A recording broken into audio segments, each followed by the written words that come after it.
Billionaire heard his daughter call the nanny Mommy, and his heart broke into 1,000 pieces.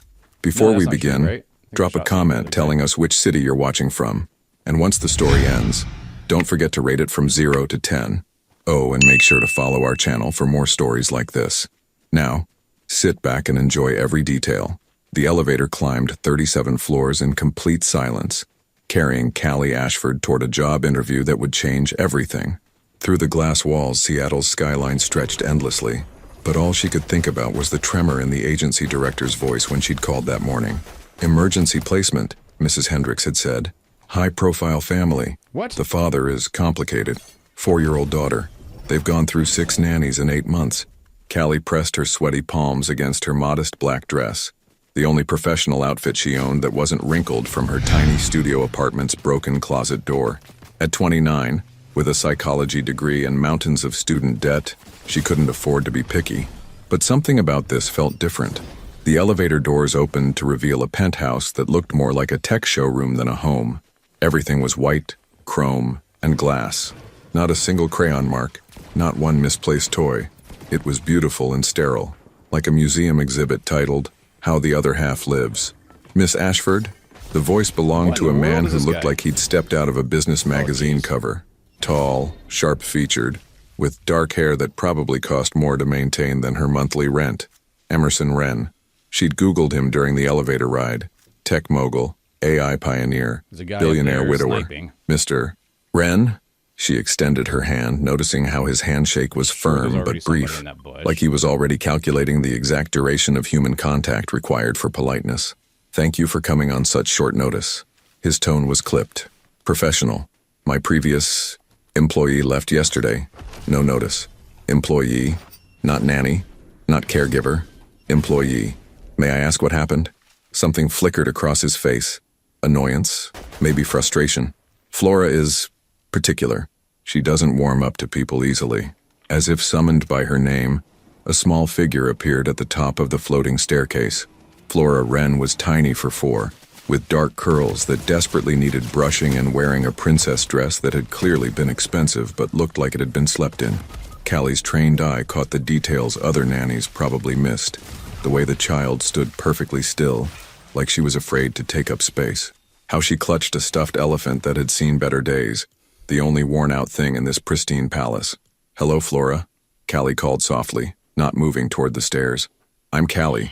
I like your elephant. The little girl blinked, surprised. Most adults rushed toward children, invaded their space with forced enthusiasm.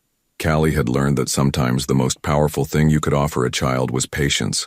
His name is Buttons, Flora whispered so quietly Callie almost missed it. Buttons is a perfect name. Does he tell you secrets? A tiny nod. Emerson was watching this exchange with an expression Callie couldn't read. Surprise? Suspicion? Something deeper? Flora, why don't you show Miss Ashford your room while I finish some calls? He said, already reaching for his phone. The little girl came down the stairs like she was walking on eggshells, careful not to make noise. She led Callie through rooms that could have housed entire families, past windows with million-dollar views, toward a bedroom that looked like it belonged to a completely different child, one who existed only in magazines. But it was what Flora whispered as they walked that made Callie's chest tighten. Daddy's always busy. The other lady said I was too quiet. Too quiet. At 4 years old. Callie knelt to Flora's eye level, her voice gentle as morning rain. You know what I think, Flora? I think you're exactly the right amount of quiet. And I think you and Buttons might have room for one more friend around here. For the first time since Callie had arrived, Flora almost smiled. From the doorway, neither of them noticed Emerson standing frozen, his phone forgotten in his hand, watching his daughter's face transform in ways he'd forgotten were possible. And in that moment he realized the most dangerous thing about Callie Ashford wasn't that she might leave, it was that she might stay. What happens when a man who's forgotten how to feel watches his daughter come alive for the first time? Will Emerson let Callie into their broken world? Or will his fear destroy the one chance at healing they never saw coming? Callie had been living in the Wren penthouse for exactly 72 hours. and she was already rewriting the manual on how things worked. Gone were the scheduled educational activities and structured learning modules the previous nannies had enforced. Instead, at 7 a.m. on Thursday morning, Emerson walked into the kitchen to find his daughter sitting cross-legged on the marble floor, giggling as Callie taught her to make pancakes shaped like dinosaurs. The Brontosaurus needs a longer neck, Flora was saying, her small hands covered in flour, her pajamas splattered with batter. Like this? Perfect. You're a natural, sweetheart. Emerson stood frozen in the doorway, his Italian suit pristine, his schedule already running behind. This wasn't how mornings worked in his house. Mornings were efficient, pre-prepared organic breakfast, educational television, quiet play while he reviewed market reports. Good morning, Mr. Wren. Callie looked up, completely unfazed by the chaos around her. Flora wanted to surprise you with breakfast we're making. Daddy dinosaurs! Flora burst out, then immediately ducked her head as if she'd been too loud. But it was too late. She'd already smiled, really smiled, and Emerson felt something shift uncomfortably in his chest. I have a conference call with Tokyo in 10 minutes, he said stiffly, reaching for the protein shake he grabbed every morning. Of course. Callie's voice remained warm, understanding. Flora, should we save Daddy's dinosaur for when he gets home? Home. She'd said home like it was a place where people actually lived, not just existed between meetings. As Emerson headed toward his office, he caught Flora whispering to Callie, "He never eats my food, not even on my birthday." He stopped walking. Well, Callie whispered back, maybe dinosaurs are magic. Maybe they can change people's minds. 20 minutes later, in the middle of explaining quarterly projections to investors in 3 different time zones, Emerson found himself staring at a paper plate that had been quietly placed beside his laptop. On it was a perfectly golden pancake shaped like what might have been a stegosaurus, with blueberries for spots and a dollop of syrup that spelled Daddy in Flora's shaky 4-year-old handwriting. His voice faltered mid-sentence. Sir, the Shanghai numbers. I'll call you back. He hung up on a $20 million deal to stare at a pancake. By afternoon, things had only gotten more complicated. Emerson emerged from his office to find his living room transformed.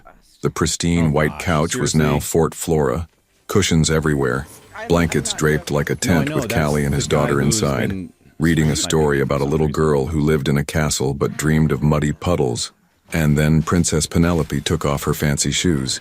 Callie was reading in different voices for each character, and she ran right into the biggest, muddiest puddle she could find. Flora dissolved into giggles. She got in trouble. Maybe, Callie said thoughtfully. Or maybe her parents realized that sometimes the best memories come from the messiest moments. Emerson cleared his throat. Both heads peeked out from the blanket fort. Sorry, Mr. Wren. Callie started to untangle herself from the cushions. We were just... Daddy, look. It's a castle. Flora's eyes were bright with excitement. Callie said we could be princesses who don't have to be perfect all the time. Perfect. His daughter had used the word perfect, and something about the way she said it, like it was a weight she'd been carrying, made his throat tight. It's very creative, he managed. That evening, after Flora was asleep, Emerson found Callie in the kitchen, quietly cleaning up from their day of controlled chaos.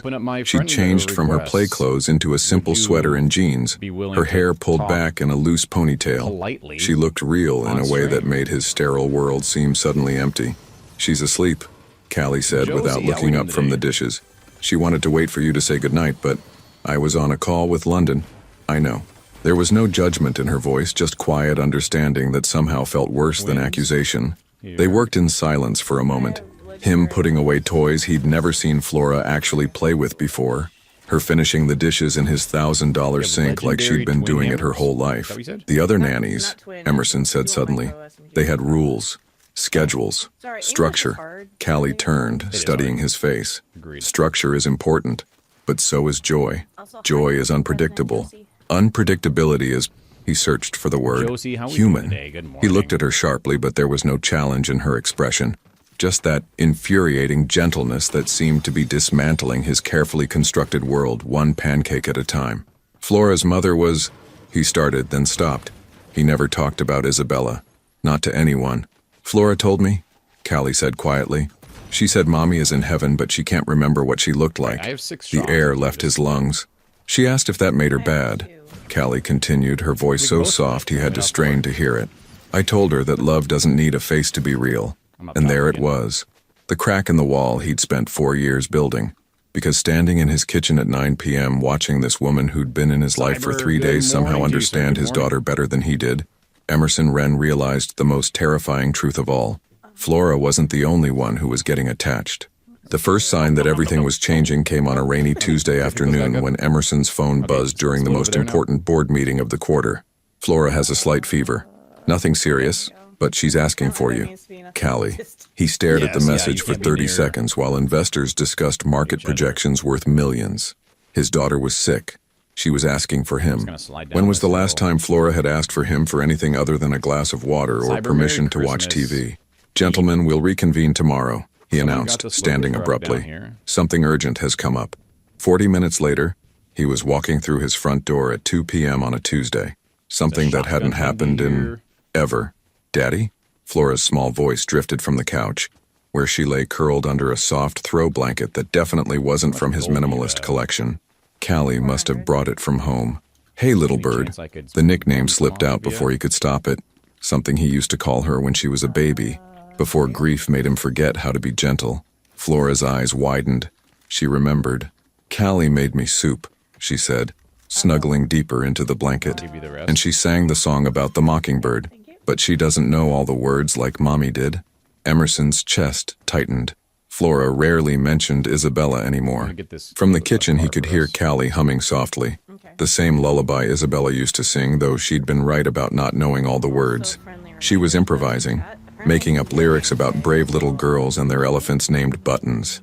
She's been singing to me all day, Flora whispered conspiratorially. Her voice is different from Mommy's, but it makes my tummy feel better too.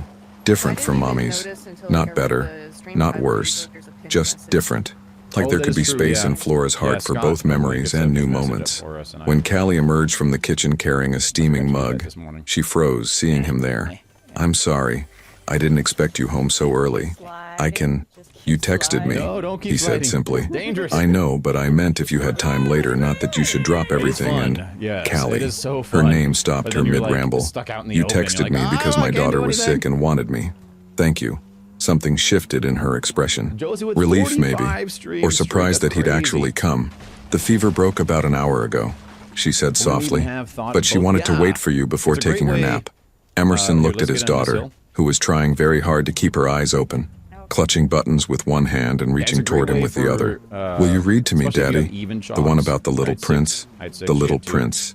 Isabella's favorite book. The one he'd packed away 3 years ago because it hurt too much to remember her voice reading those words. He started to make an excuse. He had calls to return, emails piling up, a company to run.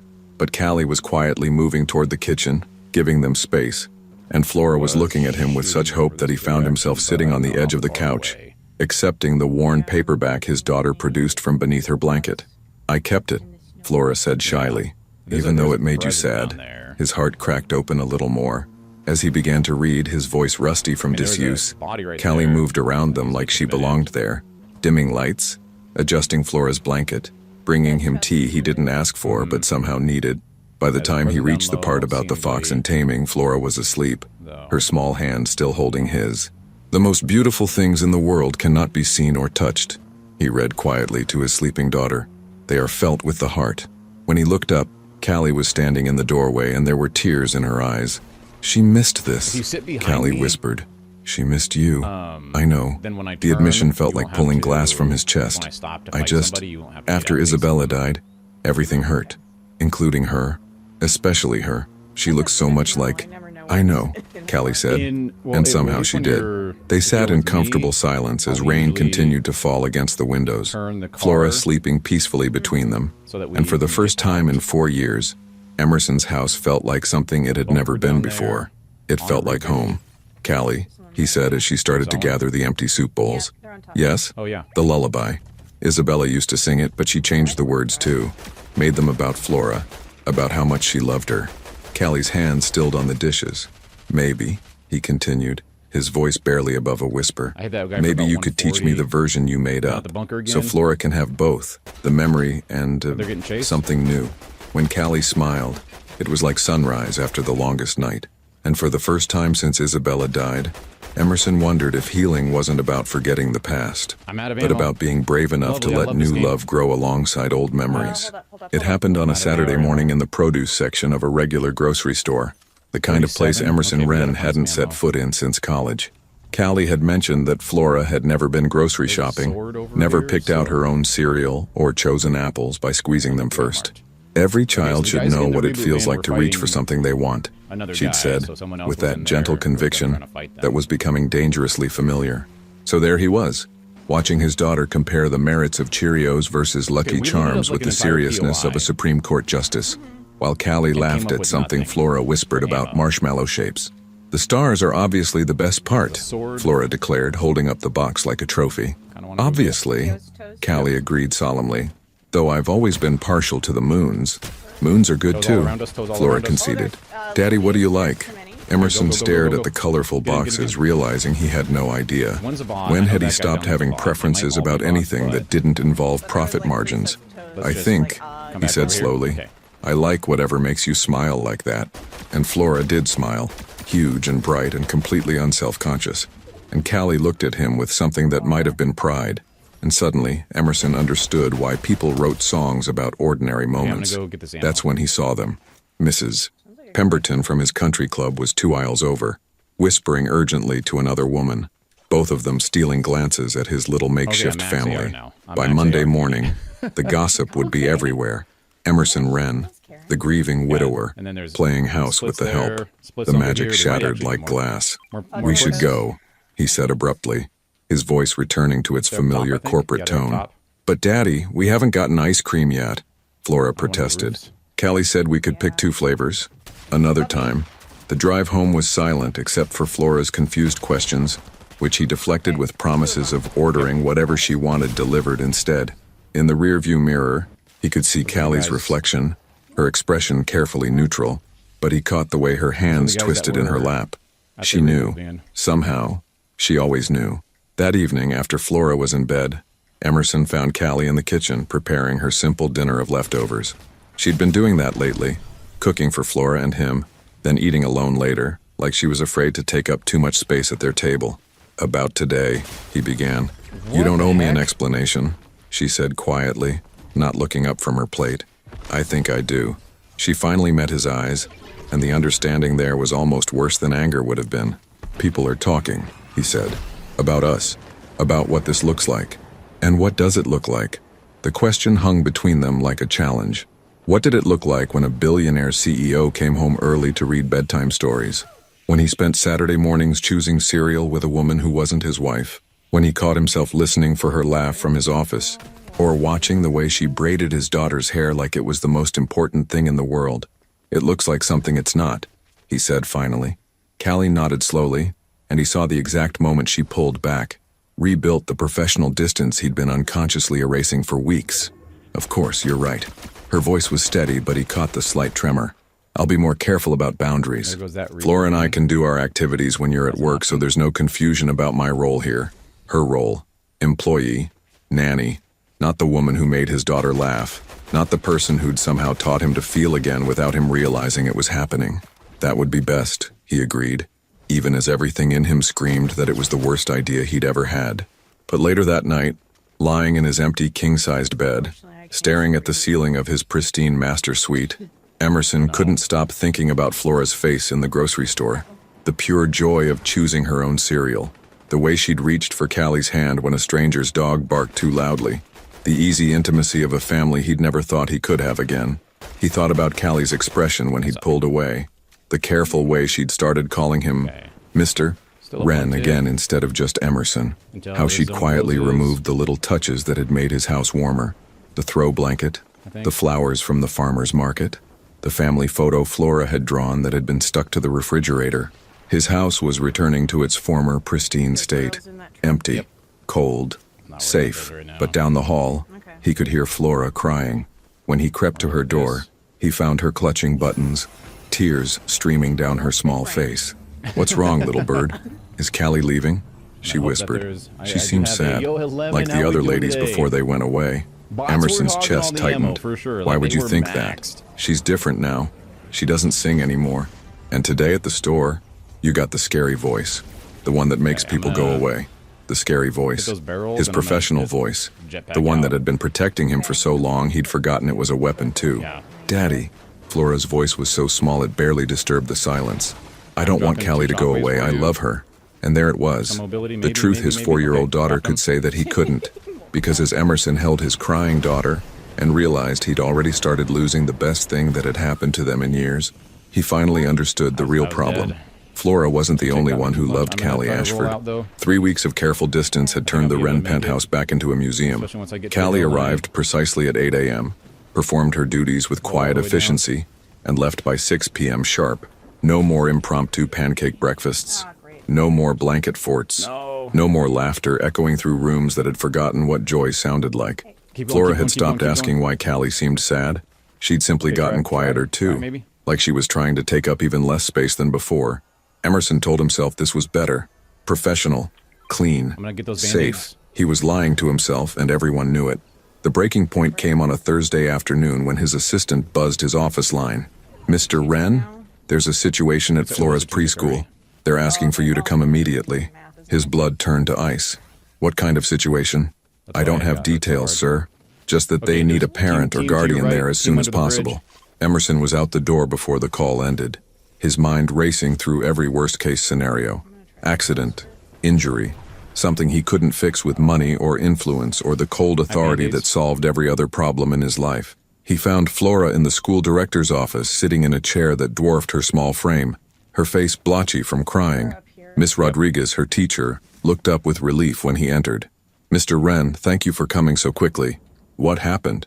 He knelt beside Flora's chair and she immediately buried her face against his shoulder. There was an incident during circle time. Another child was talking about his mother and Flora became very upset. "She's been crying for over an hour and we couldn't calm her down. We tried calling Miss Ashford, but..." "You called Callie?" Miss Rodriguez looked confused. "She's listed as Flora's emergency contact, right after you." Emerson's world tilted. When had that happened? When had Callie become the person the school called when his daughter needed comfort? She didn't answer, Miss Rodriguez continued. Her phone went straight to voicemail. "Where is she?" Emerson asked Flora gently. "She went to the doctor." Flora hiccuped against his shirt. "She said she felt sick this morning, but she'd be back soon. But Tommy was talking about his mommy making cookies, and I said my mommy was in heaven. And then he said that means I don't have a real mommy. And I said, yes, I do. She just doesn't live with us. And then he said nannies don't count as mommies." The words tumbled out between sobs, and Emerson felt something crack open in his chest. His 4-year-old daughter had been defending Callie as her mother figure while he'd been systematically dismantling their bond. And then I got really mad and I pushed him, and I'm not supposed to push. But he said mean things about Callie, and I love her, Daddy. I love her so much. And now she's sick, and maybe she'll go to heaven too like Mommy did. And I'll be all alone again. Flora's sobs intensified, and Emerson held her tighter, his own eyes burning. "Flora, honey, Callie isn't going anywhere," he whispered, hoping it was true. "She just went to the doctor because she wasn't feeling well.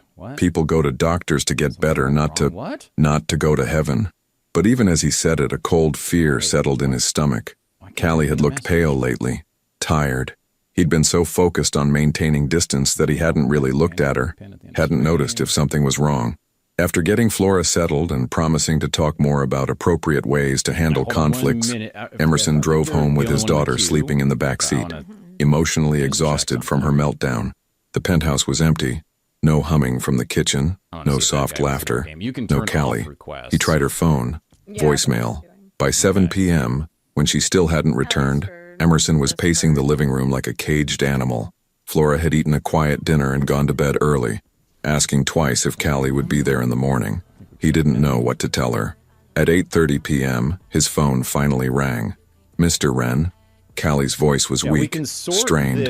"Where are you?" "Flora's school called. She had a breakdown. They tried to reach you." "I'm at Seattle General," she interrupted quietly. "I'm sorry, I should have called sooner, but I was in the emergency room and they took my phone and..." "Emergency room?" The words hit him like a physical blow. "What happened? Are you okay?" A long pause. "I've been having some health issues. It's complicated, but I'm okay now." "Well, I will be. I just need to figure some things out." "What kind of health issues?" "Callie, talk to me." Another pause, and when she spoke again, her voice was different. more distant, professional. Mr. Wren, I think we need to have a conversation about my position here, about what's best for Flora. No, the word screamed through his mind, but his mouth wouldn't form it. I'll be there tomorrow morning, she continued. We can talk then. The line went dead, leaving Emerson standing in his perfectly empty living room, surrounded by silence that felt like a death sentence. He thought about Flora's breakdown at school, about how his daughter had defended Callie as her mother figure while he'd been treating her like a piece of furniture he was trying to rearrange. He thought about 3 weeks of watching the light fade from both their eyes because he was too afraid of what people might think, too terrified of losing control, too much of a coward to admit that Callie Ashford had become essential to their happiness. And as he stood alone in his pristine penthouse, Emerson finally understood the cruelest irony of all. In trying to protect himself from loss, he'd guaranteed it. Callie arrived at 8 a.m. sharp, looking smaller somehow in her navy cardigan and dark jeans. The vibrant woman who'd filled his home with laughter had been replaced by someone fragile, like she might disappear if he said the wrong thing, which, knowing him, he probably would. Flora's still sleeping, Emerson said as she hung her purse by the door, a gesture so familiar it made his chest ache. She had a rough night. Nightmares. About yesterday? Callie's voice was soft with concern, and despite everything, her first thought was still Flora's well-being. About you leaving. The words hung between them like an accusation neither of them wanted to examine too closely. Maybe we should talk in your office, Callie suggested, but Emerson shook his head. Here, in the kitchen, like normal people, like the family they'd almost become. She sat across from him at the island where she'd taught Flora to crack eggs and measure flour, where she'd listened to his daughter's endless stories about stuffed animals and imaginary friends, where she'd somehow made a house feel like a home without him even noticing it was happening. The emergency room, he started, but she held up a hand. Let me go first. Please. He nodded, though every instinct screamed at him to demand answers, to take control of a situation that was already spiraling beyond his reach. I've been having some health issues for the past month, she began, her hands folded precisely in her lap. Fatigue, dizziness, some other symptoms. Yesterday it got worse, so I went to get checked out. Emerson's knuckles went white where he gripped his coffee mug. It's not serious, she said quickly, reading his expression. Well, it could be if I don't take care of it. I'm anemic, severely anemic. The doctor said it's likely been building for months, maybe longer. Anemic. He repeated the word like it was foreign. That's treatable, right? Very treatable. Iron supplements, dietary changes, some adjustments to my routine. She paused, and he could see her gathering courage for whatever came next. But the doctor asked about my stress levels, about my living situation, about whether I was getting proper rest and nutrition. The implication hit him like a slap. You haven't been taking care of yourself. I've been taking care of Flora, and trying to maintain professional boundaries that became complicated. Her voice was steady, but he caught the slight emphasis on the last word. Callie, I need to resign, Emerson. The use of his first name, the first time in weeks, somehow made the words hit harder. The doctor said I need to reduce stress, establish better work-life balance, and honestly, she looked up, meeting his eyes for the first time since she'd arrived. I can't keep pretending that what's happening in this house is just a job. What do you mean? You know what I mean. Her voice was quiet but unflinching. I fell in love with your daughter, and I fell in love with you. And you've made it very clear that both of those things are problems to be managed rather than something beautiful worth fighting for. The kitchen fell silent except for the soft hum of the refrigerator and the distant sound of Seattle waking up beyond the windows. Emerson stared at her, this woman who'd just laid her heart bare while quitting her job, and realized he'd never heard anything more terrifying or more wonderful in his life. I know this complicates things, she continued when he didn't respond. I know you're not looking for this. You made that clear at the grocery store, and again when you pulled away these past few weeks. I respect that, but I can't keep living in the space between employee and family member. It's killing me. Literally, apparently.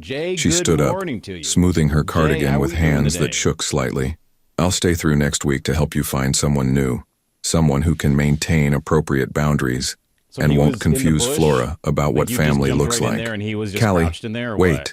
But she was already moving toward the hallway, toward the stairs where Flora would soon come running down looking for the woman who'd become her anchor in a world that had already taken too much from her. There's something you need to know. Emerson said urgently, Yeah, I had a and pump. something in his tone made her was the stop. only weapon I Yesterday, had, I think, when the school right? I called, can't even remember now. Flora I was had a like, breakdown oh, I because have the another pump. kid said nannies don't count as mommies, and she defended get you. a full headshot She told them on him, you were her and mother then figure. take him Callie's hand went to the balls. stair That's not railing, gonna steadying do much. herself. And when I picked her up, he continued, his voice cracking slightly. She asked me if you were going to heaven like Isabella Dang did. it. She said she loves you. She said she didn't want to be alone again. A tear slipped down Callie's cheek, but she didn't turn around. She's not the only one, Emerson whispered. This time, Callie did turn, Keith? her eyes wide Right? with surprise, and something that might have been hope. What? You're right. About all of it. About kinda me weird pulling is your away because I very was first scared. time in About me Scream. treating this Your like a very problem first to be time in managed Scream. instead of, he took a shaky breath, my birthday. instead of the best thing Okay. that's happened to us since Isabella died. From upstairs came the sound of small feet hitting the floor, my unbirthday. followed You by didn't come Flora's and tell me voice happy calling, unbirthday. Callie, are you here? They both looked toward the stairs, then back at each other. I don't know how to do this, Emerson admitted. I don't know how to be vulnerable or messy or human. I've spent 4 years building walls and you've been tearing them down since the day you walked in here. It terrifies me. Daddy? Flora appeared at the top of the stairs in her pajamas, clutching buttons, her hair a wild tangle of dark curls. Callie? Hey, sweetheart. Callie called up, her voice thick with emotion. I'm here. Are you better? You looked sick yesterday. Callie glanced at Emerson, then back at Flora. I'm getting better, baby. But we need to have a talk, okay? All three of us. And as Flora bounded down the stairs toward the two adults who'd been dancing around the truth for months, Emerson realized that maybe the scariest conversations were also the most important ones. Flora climbed onto the kitchen stool between them, still clutching buttons, her dark eyes moving back and forth between the two people who'd become her whole world. Are you sad, Callie? She asked with the devastating directness only children possess. You look like you were crying. Callie reached over and smoothed Flora's tangled hair, a gesture so natural it made Emerson's throat tight. A little sad, sweetheart, but sometimes grown-ups need to have important talks even when they're hard. About me. About all of us, Emerson said, finding his voice. He'd led board meetings with Fortune 500 CEOs, negotiated deals worth hundreds of millions, but nothing had ever felt as important as getting this right. Flora nodded solemnly, like she'd been expecting this conversation. Tommy at school said mean things yesterday. I know, little bird. Do you want to tell Callie what happened? Flora turned to Callie, her small hands twisting Button's worn ears. Tommy said you're not my real mommy because you don't live here all the time and you get paid to take care of me. He said only pretend mommies need money. Callie's face crumpled slightly, but she kept her voice steady. What did you tell him? I told him you are my mommy. Not my born mommy because she's in heaven with the angels, but my now mommy. The one who sings to me and makes pancakes shaped like dinosaurs and knows that I don't like crusts, but I'll eat them if you cut them into tiny pieces. Emerson felt tears burning behind his eyes. When had his daughter become so wise? And then he said that's not real, and I got really mad and pushed him, and Miss Rodriguez said pushing is never okay. But Daddy, Flora turned to Emerson with fierce determination. He was being mean about Callie, and I love her, and nobody gets to be mean about people I love. Oh, sweetheart, Callie whispered, pulling Flora into a hug that the little girl melted into completely. But then I got scared, Flora continued, her voice muffled against Callie's shoulder, because the other ladies went away when I loved them too much. And yesterday when you were sick, I thought maybe you were going to heaven too, and then I'd be all alone again. Emerson's heart shattered completely. His daughter had been carrying this fear, that love meant loss, that caring meant abandonment, and he'd been too buried in his own terror to see it. Flora, look at me, he said gently, waiting until her dark eyes met his. Do you remember what I told you about Mommy Isabella? That she loved me even though she had to go to heaven. That's right. And do you know what else? She would be so happy that you have Callie to love you now. She wouldn't want you to be alone. She'd want you to have all the love possible. Really, really. And Flora, he glanced at Callie, who was watching him with wonder, and something that looked like falling in love all over again. I need to tell you something important. I love Callie too. The words hung in the air like a bridge being built between everything they'd been and everything they could become. You do? Flora's eyes went wide. I do, very much. But I got scared, just like you did. I was worried that people might think it was wrong, or that loving someone new meant forgetting Mommy Isabella. But Daddy, Flora said with 4-year-old logic that cut straight to the truth, hearts are big. They can love lots of people at the same time. Like how I love you and Callie and Buttons and ice cream and that dog we saw at the park yesterday. Callie laughed through her tears. That's exactly right, baby girl. Hearts are big. So nobody has to go away? Flora asked hopefully. Nice. Emerson looked at Callie, this woman who'd been brave enough to love them both despite his resistance, who'd made their house a home, who'd taught his daughter that joy was possible even after loss. That depends, he said carefully, on whether Callie wants to stay. Not as our employee, but as our family. Callie's breath caught. Emerson, I know I handled this all wrong. I know I hurt you by pulling away when I should have been pulling you closer. I know I let fear make decisions that love should have been making. He reached across the counter, covering her hand with his. But if you'll let me, I want to spend the rest of my life making it up to you. Both of you. Flora looked back and forth between them, then clapped her hands together. Does this mean Callie can be my now mommy for real? Like forever and ever? If she wants to be, Emerson said, his eyes never leaving Callie's face. Callie was quiet for a long moment and Emerson held his breath, realizing that every success in his life meant nothing if she said no. There's something you both need to understand, she said finally. If I stay, if we do this, it's not going to be easy. I'm not Isabella and I'm not trying to replace her, I'm just me. A woman who fell in love with a little girl who needed someone to see how amazing she is, and a man who forgot how to let people in. We don't want you to be anyone else, Emerson said urgently. We want you to be exactly who you are. Even when I have bad days, even when I get stressed and need space, even when my health requires changes to how we do things, especially then, he said. We're a family. That means we take care of each other. Flora bounced in her seat. So Callie stays forever, and we can have pancake breakfast every day and build more forts? Well, Callie said, smiling through her tears. Maybe not pancakes every day, but definitely more forts. And Callie, Flora added seriously, you can call yourself my mommy if you want to. The now mommy, because that's what you are. And as Flora launched herself into a group hug that somehow included all three of them plus Buttons, Emerson realized that sometimes the most profound moments in life happen over kitchen counters, with tangled hair and tear-stained cheeks, and the simple truth that love multiplies rather than divides. 3 months later, Emerson Wren found himself in a place he'd never imagined, standing in the cereal aisle of the same grocery store where everything had almost fallen apart, watching Callie teach Flora how to comparison shop. See, if you divide the price by the ounces, you can figure out which one gives you more cereal for your money, Callie was explaining, completely oblivious to the way other shoppers smiled at the sight of them. But what if the expensive one tastes better? Flora asked with the seriousness of a Fortune 500 CEO, which made Emerson grin despite himself. Then you have to decide what's more important to you, saving money or having the exact taste you want. That's called making choices with your values.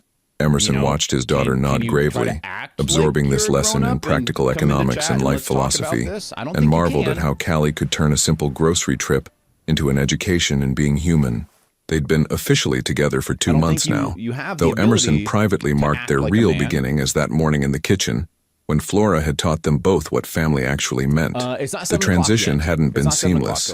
There had been awkward conversations with his staff, raised eyebrows at school pickup, and one particularly uncomfortable dinner with his business partners, where Callie had quietly excused herself when the conversation turned to appropriate boundaries in domestic situations. But there had been beautiful moments too, like the night Flora had woken up from a nightmare and called for both of them, naturally, as if she'd always had two parents to comfort her.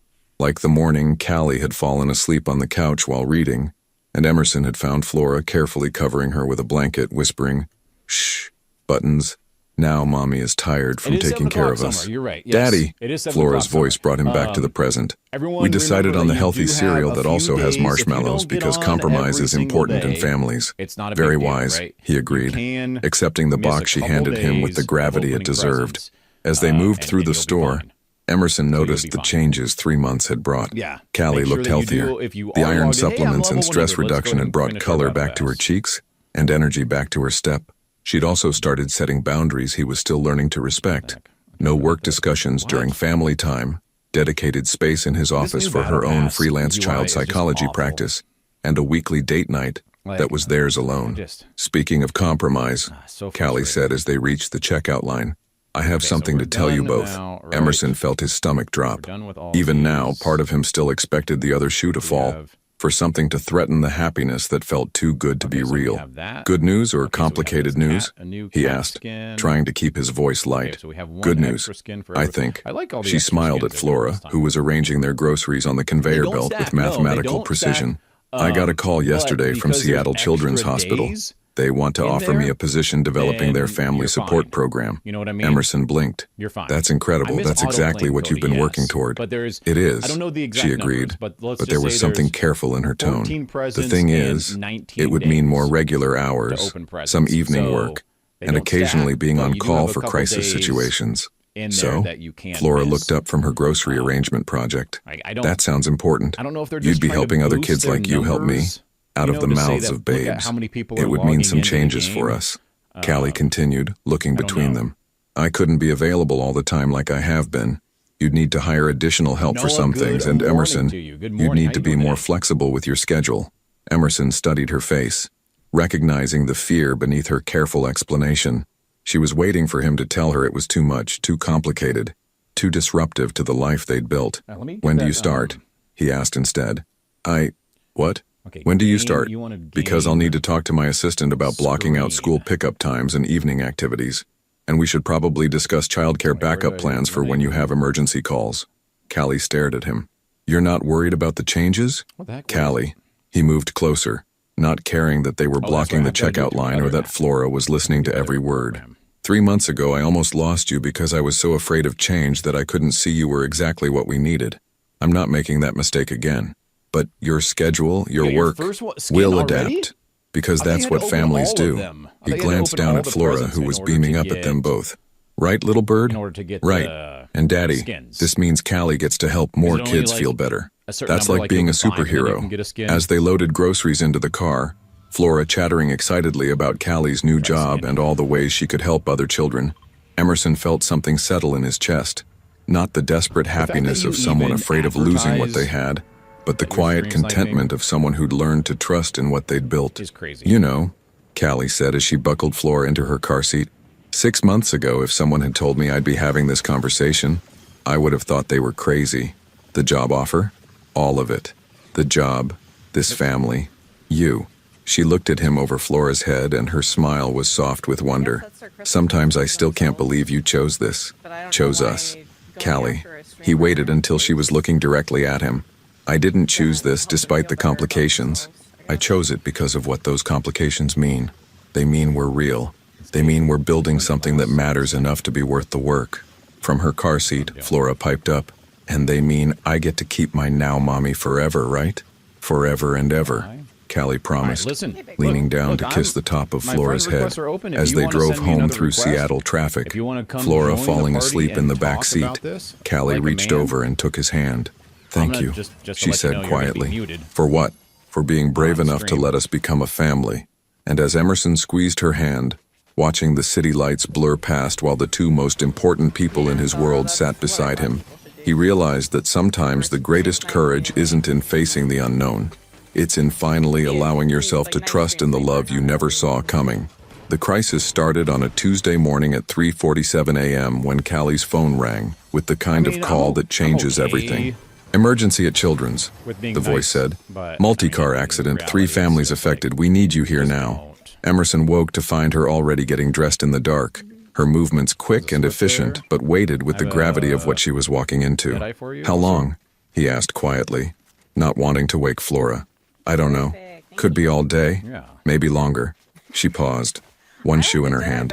Emerson, this is exactly what I was afraid of. My first month on the job and already... Go, where he said you- simply. We'll figure it out. You tried By not 7 to a.m., he'd communicate learned that figuring it out somebody. was harder than it sounded. You're like, okay, that Flora person's woke up queuing up, calling so for I'll wait a little Callie, bit. and when Emerson I know I've done that explained a that she'd had to help some children who were hurt, some Flora's face crumpled. knew were playing Is the she game. coming back? The question came with 4-year-old directness that cut straight to the fear they'd all been pretending didn't exist. Of course she's coming back, little bird. But she might be gone for a while because her job is very important. What he didn't expect was how the day would unravel from there. Flora's preschool called at 10 a.m. She'd had another meltdown. The this time because another child had asked where her real mom was, and Flora had tried to explain about now mommies and born mommies and ended up in tears when the teacher looked confused. He left his office for the second time in 2 weeks, fielding concerned looks from his team and a particularly pointed comment from his business partner about domestic distractions affecting productivity. By noon, Flora was home with a low-grade fever that wasn't serious but meant she couldn't go back to school.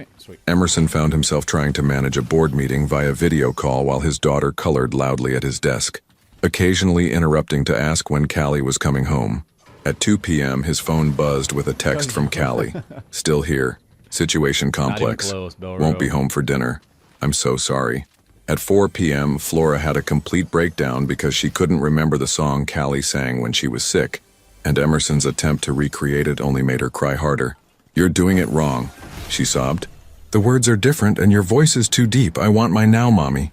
By 6 p.m., as he stood in his kitchen trying to figure out what constituted appropriate sick child dinner, while Flora dozed fitfully on the couch, Emerson felt the weight of every choice he'd made in the past 6 months.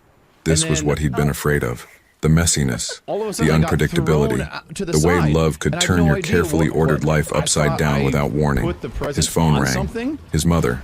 Emerson, dear, I heard about your situation. The girl who's living with you had to work late? The judgment in her voice was subtle but unmistakable.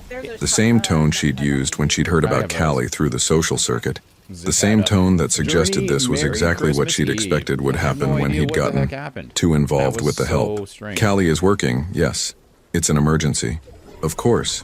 Well, I suppose this is what happens when you try to turn an employee into something more. These people have their own lives, their own priorities. These people? The words came out sharper than intended. I'm just saying, dear, perhaps it's time to consider more appropriate arrangements. A proper nanny who understands boundaries. Someone who won't abandon you when her other obligations call. Abandon. The word hit him like a physical blow, and for a moment Emerson found himself back in that dark place where everyone eventually left, where caring too much guaranteed heartbreak. Oh my gosh, but then Flora stirred on the couch, calling out softly in her sleep, Callie, don't go. Please don't go. And suddenly Emerson saw clearly what his mother couldn't understand, what his business partners would never grasp, what his old self had been too afraid to accept. This wasn't abandonment. This was love in action. Callie wasn't choosing her job over them. She was out there at this very moment holding broken families together because that's who she was. The same woman who'd put Flora's needs above her own health for months. The same woman who'd stayed up all night when Flora had nightmares, who'd learned to braid hair from YouTube videos, who'd somehow convinced a grieving widower that his heart could love again. Mother, he said quietly, I have to go. My daughter needs me. But we haven't finished discussing. Yes, we have. He hung up and knelt beside the couch, gently brushing Flora's hair back from her feverish forehead. Daddy? She whispered, her eyes still closed. I'm here, little bird. Is Callie really coming back? Yes. She's coming back because she loves us. Sometimes love means staying, and sometimes love means going where you're needed most. But it always means coming home. Flora's eyes opened, focusing on his face with startling clarity. Like when Mommy went to heaven? She didn't want to leave us, but some things are more important than what we want. The wisdom of it took his breath away. Exactly like that.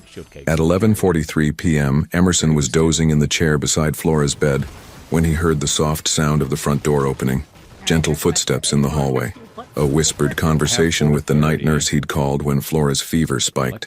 Then Callie appeared in the doorway, still in her work clothes, exhaustion written in every line of her body. How is she? She whispered. Better now that you're home.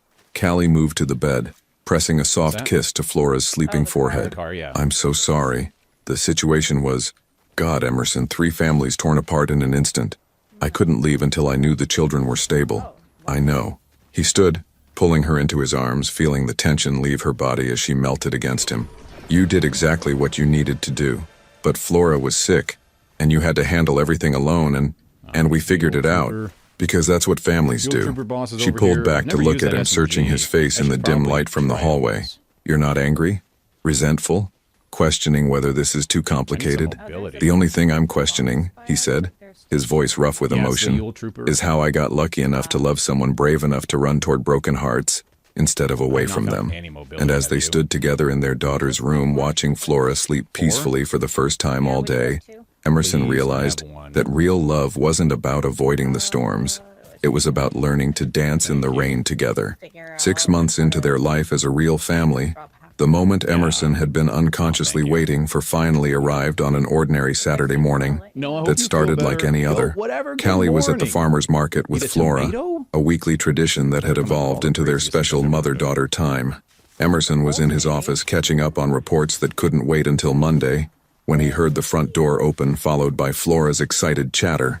"Daddy, Daddy, we got strawberries and Callie let me pick the biggest ones, and Mrs. Henderson from the flower stand said I look just like my mommy." Emerson looked up from his laptop as Flora burst into his office, her small hands stained red with strawberry juice, her face glowing with the kind of joy that had become commonplace since Callie entered their lives. "Mrs. Henderson said that?" he asked, accepting the slightly squished strawberry Flora offered him. "Uh-huh. She said I have my mommy's smile and my mommy's kind eyes, and I told her she was right, and then she looked confused. So Callie explained about now mommies and born mommies, and Mrs. Henderson said that was the most beautiful thing she'd ever heard." From the kitchen came the sound of grocery bags being unpacked, Callie humming that same lullaby she'd been improvising for months, the one that had become uniquely theirs. "Flora," Emerson said carefully, setting aside his work completely, "can you tell me something?" "Sure, Daddy."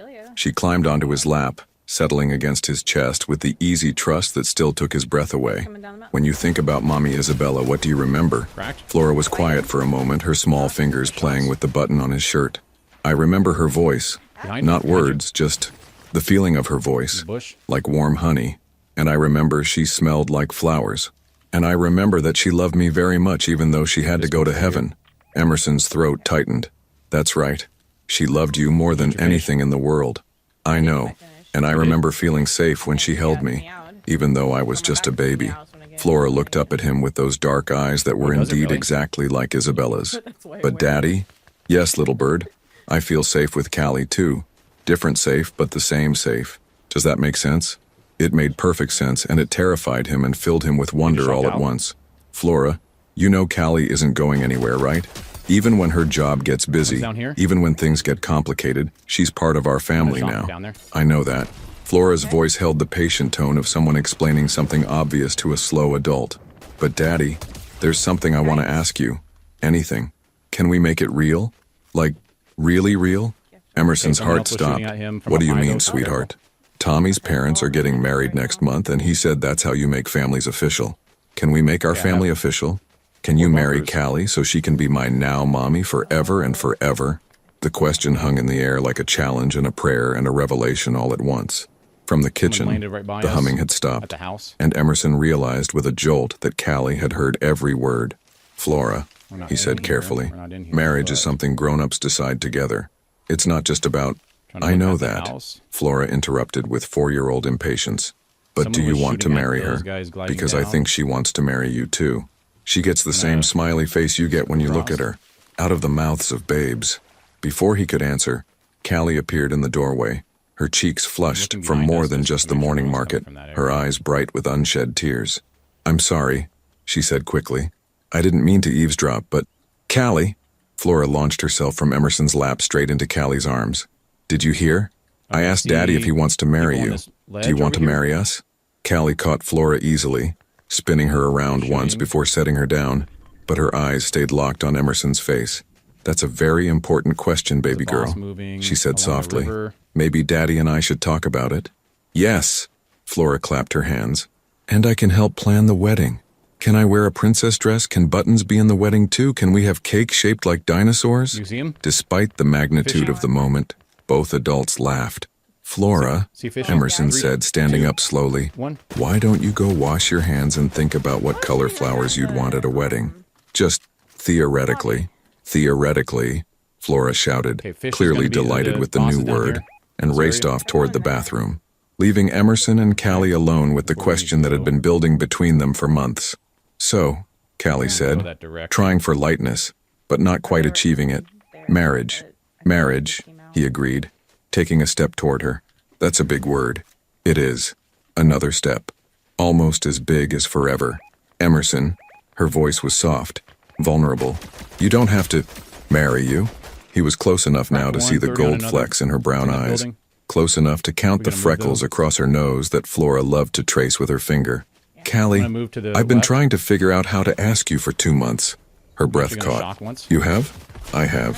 Because somewhere between that first pancake breakfast and last week when you held me while I cried about missing Isabella's birthday, I realized that loving you doesn't diminish what I had with her. It honors it. It says that the love she taught me was so beautiful, so transformative, that I was brave enough to risk feeling it again. Tears were streaming down Callie's face now, but she was smiling. And Flora, he continued, his voice rough with emotion. Flora deserves to grow up knowing that families come in all shapes, that love multiplies instead of divides, and that sometimes the most precious gifts come in packages you never expected. Is that a yes? Callie whispered. Instead of answering with words, Emerson dropped to one knee right there in his office, taking her hands in his. Callie Ashford, will you marry me? Not because Flora asked, though her endorsement means everything. Not because it's practical, though it would be. But because I love you. Because you brought music back to our house and taught my daughter to dream big and reminded me that hearts can heal without forgetting. Will you be my wife? Will you be Flora's now mommy officially and forever? Daddy! Callie! Flora's voice echoed from down the hall. I found the perfect flowers. They're called forget-me-nots because we never want to forget how much we love each other. Through her tears, Callie was laughing. Yes, she whispered. Yes to all of it. To you, to Flora, to forget-me-nots and dinosaur cake and forever and forever. And as Flora came running back into the room to find them kissing, as she cheered and declared this the best day ever, as they pulled her into a hug that felt like coming home, Emerson realized that sometimes the most beautiful love stories aren't about finding someone to complete you. They're about finding someone brave enough to help you become the person you were always meant to be. 3 years later, the sound of laughter echoed through the Wren household on a crisp October morning, but it wasn't coming from the pristine living room or the state-of-the-art kitchen. It was coming from the backyard, where a 7-year-old Flora was teaching her 18-month-old brother how to jump in leaf piles. No, Oliver, like this, Flora demonstrated with the exaggerated movements of an expert. You have to run really fast and then jump, but not too hard because babies are still learning to be brave. Emerson watched from the kitchen window, coffee mug in hand, as his son, Isabella's eyes in Callie's gentle face, took 3 wobbly steps and tumbled into the leaves with a giggle that could heal hearts. Careful with your brother, sweetheart, Callie called from where she sat on the back steps, one hand resting on her rounded belly where their 3rd child was growing. At 6 months pregnant, she glowed with the kind of happiness that had replaced the exhaustion she'd carried when they first met. I am being careful, Flora protested. I'm the best big sister ever. Right, Oliver? Oliver's response was to grab a handful of leaves and throw them at Flora's face, which sent both children into fresh peals of laughter. Emerson smiled, remembering the morning 3 years ago when he'd first heard that sound in his house. Back then, he'd been terrified of disrupting the silence. Now he couldn't imagine life without the beautiful chaos of a family that had grown in ways he'd never dared to dream. You're going to be late, Callie said as he stepped outside, but there was no urgency in her voice. She'd learned, as they all had, that some moments were worth being late for. 5 more minutes, he said, settling beside her on the steps. I want to watch them. Mr. Wren being late for a board meeting? Yep. The shareholders would have heart attacks. Good thing I'm not Mr. Wren anymore, he said, pressing a kiss to her temple. I'm just daddy, and husband, and the luckiest man alive. It was true. 2 years ago, he'd stepped back from day-to-day operations of the company, choosing to focus on strategic development that allowed him to work from home 3 days a week. His business partners had initially been skeptical, but the results spoke for themselves. His clear thinking and improved decision-making had actually increased profits. Turned out that a man who'd learned to balance love and ambition was a man who could balance anything. Flora, Callie called. Remember what today is? Flora's head popped up from the leaf pile, her dark hair wild with autumn debris. Picture day at school, and Oliver's first appointment with Dr. Martinez and Daddy's big presentation about the new family support program. That's right, which means we need to get Oliver cleaned up and get his diaper bag ready and make sure Daddy has his lucky tie. Flora jumped up, suddenly serious about her responsibilities as the family organizer. Watching his daughter switch from carefree child to responsible big sister, Emerson marveled at how much she'd grown. The quiet, careful little girl who'd been afraid to take up space had become a confident, joyful child who knew exactly how much space she deserved. which was as much as she needed. The lucky tie is already laid out, Callie assured her, and Oliver's bag is packed. You just need to worry about getting yourself ready for picture day. Can I wear the necklace Mommy Isabella gave me? Flora asked, and Emerson's heart did that familiar little skip it always did when she mentioned Isabella so naturally, so matter-of-factly. Of course, baby girl. She would want you to look beautiful in your school picture. 3 years of therapy, both individual and family, had taught them all how to honor the past while embracing the present. Flora had a photo of Isabella on her nightstand and another of Callie on her desk, and she spoke of both her mothers with equal love and different memories. Will you tell the baby about Mommy Isabella when she's born? Flora asked, her hand resting on Callie's belly with the gentle protectiveness she'd shown since learning about her little sister. We'll tell her about all the love that came before her, Callie promised. About how Mommy Isabella loved Daddy and you, and how that love made room for even more love. Good, because she should know she has a very special family. As Flora ran inside to get ready, Oliver toddling after her on unsteady legs, Emerson took Callie's hand and squeezed it gently. Any regrets? He asked quietly, a question that had become ritual between them. Only one, she said, and his heart jumped for just a moment before she continued. I wish I could go back and tell that scared woman sitting in your office 3.5 years ago what was waiting for her. What would you tell her? That love isn't about replacing what was lost. It's about being brave enough to believe in what could be found. She leaned against his shoulder, watching their children through the kitchen window as Flora helped Oliver wash his hands. That sometimes the most broken hearts have the most room for healing. And that families aren't just born, they're chosen every single day. From inside the house came Flora's voice. Daddy, your lucky tie is crooked, and Oliver put syrup in his hair. Duty calls, Emerson said, but he didn't move immediately. What are you thinking about? Callie asked. That morning when you first made pancakes, when I stood in the doorway and watched Flora smile for the first time in months, I was so scared of letting you matter. And now I can't imagine what we were before you. Not just me and Flora, but who I was before I learned to love without fear. You always knew how to love, Emerson. You just forgot that love is supposed to feel safe. A crash from the kitchen, followed by Oliver's delighted giggle and Flora's exasperated, Oliver, no, interrupted the moment. Daddy, Callie, emergency, Flora called. They looked at each other and laughed, the kind of laugh that comes from people who've learned that the best parts of life happen in the middle of beautiful disasters. Ready for another day in paradise? Callie asked, pulling herself up from the steps. With you? Always. As they walked back into their house, their loud, messy, perfect house, Emerson caught a glimpse of their reflection in the window. A family of 4, soon to be 5, heading into another ordinary day that felt extraordinary simply because they were living it together. And for just a moment, he could swear he felt Isabella's blessing, warm as sunshine, surrounding them all. Because some love stories don't end with happily ever after, they end with happily ever during. In the middle of real life, with sticky fingers and school pictures, and the daily choice to keep choosing each other. One beautiful, chaotic morning at a time. Sometimes the greatest love stories aren't about finding your perfect match. They're about finding the courage to build something beautiful from the broken pieces of yesterday. What would you risk for a love that could heal your whole world? Your participation in the channel is very important. Please leave your opinion in the comments. Thank you for watching. If you enjoyed the story, please subscribe to our channel and leave a comment below letting us know what you thought. Your feedback and support mean a lot to us. Stay tuned for more exciting stories. Okay.